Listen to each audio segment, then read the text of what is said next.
We've of course discussed a wide array of manufacturers and marques in this series already, which you can now find in its own playlist if you'd like to watch the previous installments for brands like Lamborghini, Peugeot, Volkswagen and many more. Of course, all of those are linked in the playlist down below in the description, and now I'm turning my attention to a legendary British marque of Jaguar. Jaguar, of course, are very well known in the luxury car sphere, often undercutting many of their rivals from Bentley, Aston Martin and beyond on price, but also having a distinctly performance-based slant to many of their luxury cars. And of course in the racing world they have numerous successes on plenty of occasions, and on more than one occasion Jaguar has held the title of world's fastest car, both in a classic and a modern sense, and we're going to get into some of their lesser known models here in the video. In fact, even for some Jaguar fans, I'm hoping there might be at least one or two here that you've never heard of before. We're kicking off first of all though in the modern time with the Jaguar X-Type.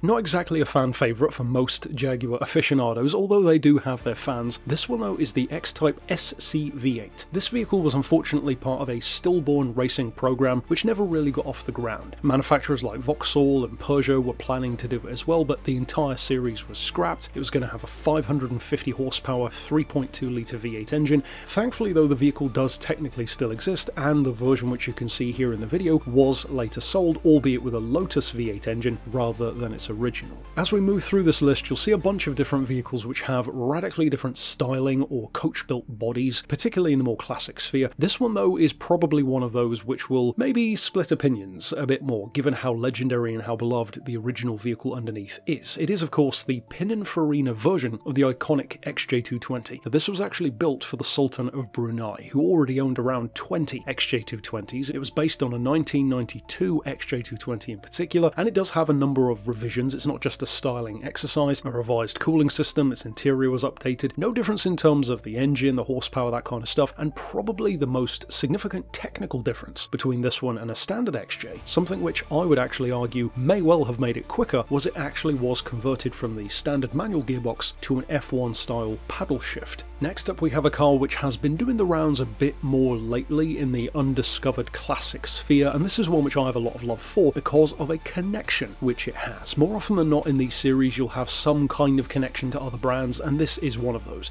It's called the Bertone Piranha. It was proposed to be a Jaguar 2+2 GT car, stunning looking machine around 1967, a proper 2+2. It would have been an incredible follow-on from the likes of the E-Type, but much more muscular, a larger vehicle, much more, well, Italian, which makes sense given the design house behind it. It was worth approximately 3 times more than a Ferrari of the time, a 275 for example, at around 20 grand on insurance value, and bearing in mind that's 20 grand in 1967, which as I said was about 3 times the insured value of the equivalent Ferrari. The reason why I'm discussing this one, and the reason why I love it though, is because it might seem a bit familiar. Not necessarily as an overall design, but certainly a few cues, and definitely the time period which it came from, as well as the design house behind it, may remind you of a certain Lamborghini. And it should, because it essentially is what would become the Lamborghini Espada, which is one of my absolute favourite Lamborghinis ever. I do believe that the Espada has a better version of this essential shape, but a stunning looking Jaguar, and a very interesting alternate history of what could have been.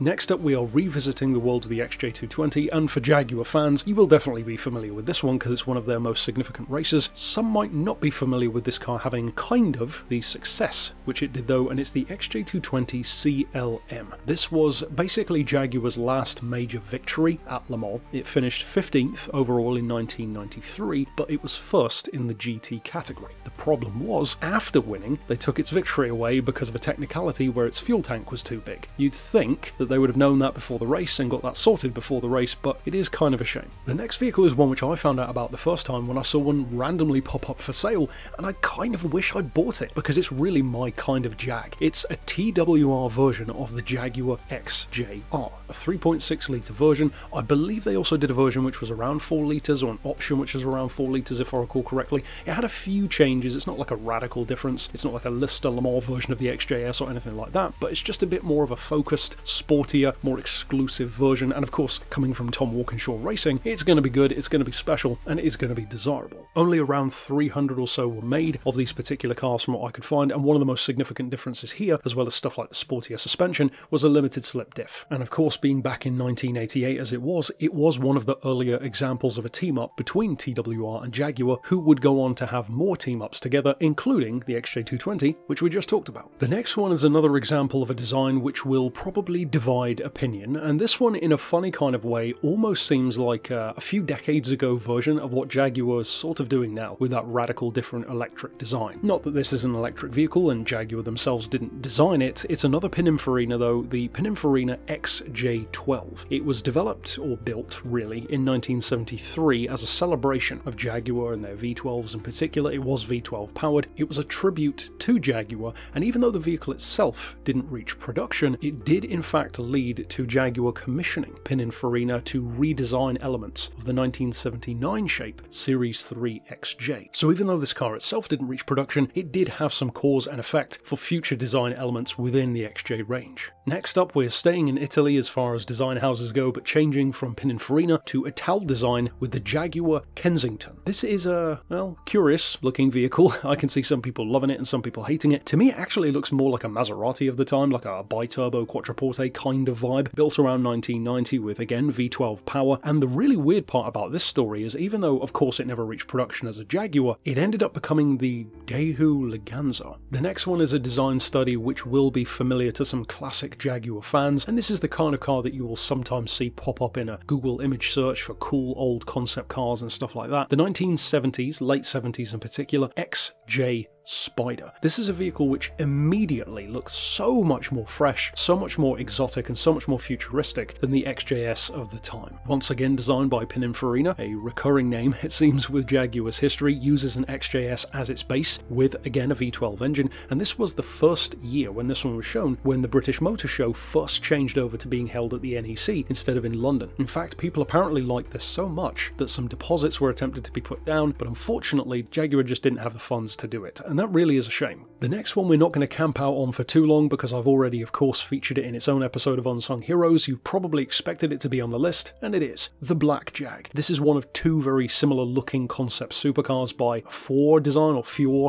I'm not sure how to pronounce the name. The initial one was a silver version called the XF10, then the Black Jag, which in my opinion is a better looking car, had a 7-litre 640 horsepower V10. Sounds like something from Lamborghini, supposedly a 210 mile an hour car. Like I said, we're not going to really get into it here because I already did its own episode in the past. Check out that episode if you want to know more though, and certainly a radically different approach to a Jaguar supercar if you compare it to what came before in the form of the XJ220 and even what came after in the form of the CX-75. The next vehicle is one which you will recognise if you watched my video about what I would have done to kind of rebrand Jaguar. I of course outlined a vehicle in that which I just called the Sovereign, and this was the vehicle which inspired it, the Bertone B99. I know many of you Jag fans really love this one, and Jaguar themselves officially rejected the design. They didn't say that they disliked it or anything, it just wasn't a route that they were going down, which really is a shame because this is a gorgeous looking car, much more in the classic interpretation of Jaguar coming to today's day and age rather than their more modern take, which really explains why they wouldn't move forward with it themselves. They made two different versions. There was the more road car-esque model and then a crazy GT version which was a full 20 inches wider than the already decently proportioned normal B99 version. Both are hybrids. The more road-going version was a combined 570 horsepower car, and then the GT version, apparently not only was it bigger, wider and crazier, it was four-wheel drive with 970 horsepower. This next one is a stunning vehicle in my opinion, but in terms of design, not necessarily instantly recognisable as a Jaguar, if at all, unless you already know what it is. It is the late 60s FT Coupe,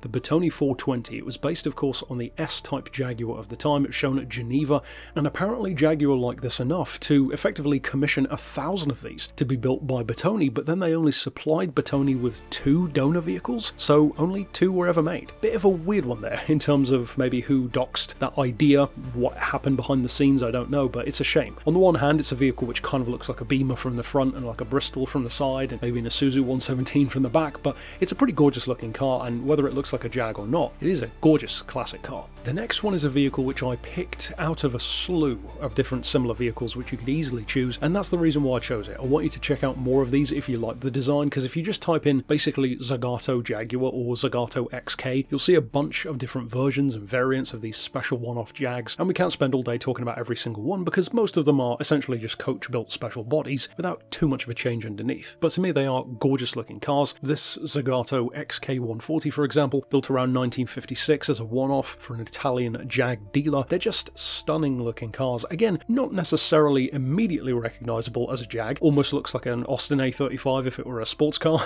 kind of thing, but in a good way, or a bit Alfa Romeo-esque, I guess, which makes sense given the Italian design house and the more Euro styling which it has. But yeah, there are some really, really gorgeous, very special one-off coach-built Jags through the years. So I would definitely urge you, if you like stuff like this, to give that a quick Google search. The next one is another iconic vehicle to Jaguar's legacy. It is of course the XK120, known for being, of course, the fastest car in the world, but this particular version I find both has a hilarious use in terms of how it achieved that, but also this is the actual version that set the record. It has that very distinctive, almost classic MG speed racer kind of bubble roof. Apparently the bubble could barely fit the driver. It couldn't really fit the driver initially, so they had to basically remove the entire seat, and then he could barely see out of the front properly. All kinds of issues, but the modified version of an already very quick car with around 230-ish horsepower, so certainly very impressive for 1952 or thereabouts, managed to hit 172.4 miles an hour. So far ahead of the next closest thing. I believe at the time that was something like 12 miles an hour quicker than the nearest equivalent car. That was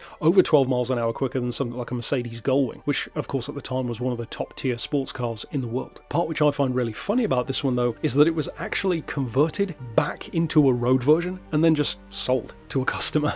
That was how tight they were with funds back then, and of course, as you can see from Google Images, somebody along the line clearly turned it back into that original form, and how could you not? Even if you had the road car and loved it as a road car, just for the historic perspective, yeah, you have to turn it back into the speed record version, which of course is exactly what was done. Next up we have a car which, again, in its own way was kind of sad that it didn't happen, but it sort of did, and you can probably recognise why. This is the XJ41 and the XJ42. These, again, much like the XJS Spider, are very forward-thinking, very ahead of their time in terms of Jaguar design. These, though, were a little bit later. They had 6-cylinder engines, around 160 mile an hour potential. Apparently a 4-litre twin-turbo version was tested, even envisioned to have 4-wheel drive at a certain point, something which, of course, they again thought about doing with the XJ220 later on. It was envisioned to be the replacement for the XJS, which, of course, was long in the tooth by this point. It ultimately didn't happen, but it kind of did, because you'll notice from some of the shapes, it seems awfully familiar. And that is of course because, even though the XJ41 and XJ42 didn't see the light of day, they sort of still did in the form of not only the Jaguar XK, the X100 shape, that classic torpedo kind of modern E-Type, but also the Aston Martin DB7, which of course, for any who have watched the TWR DB7 episode know, it's all one big world that these names keep on popping up in, names like TWR, Jaguar, Aston, all coming together at different points through their story. And last, but definitely not least, I'm going to cheat a little bit because this one isn't even a car. It is though a Jaguar. It's the Jaguar Victor V20E, and this is a record-setting boat instead of a car. We of course often talk about speed record vehicles. We already talked about those in this video as well, but this one back in 2018 broke a water speed record for an electric vehicle, which I believe was previously set in 2008, if I recall correctly. It was actually driven, I believe, by the co-founder of Jaguar Victor, which was Peter Dredge, and it was Williams Formula E powered, so up around 300 horsepower, and it beat the previous record of 76.8 miles an hour with quite a good margin, 88.6 miles an hour. I'm not sure if it's been beaten since, but regardless, it did break the record at the time, and what are records for if not to be broken again? So a whole bunch of pretty cool, certainly wild and very wacky Jags. Like I said though, there are so many more which I've probably missed or could have featured, a few of which were even at the start of the video, like the Palmer Jaguars, etc.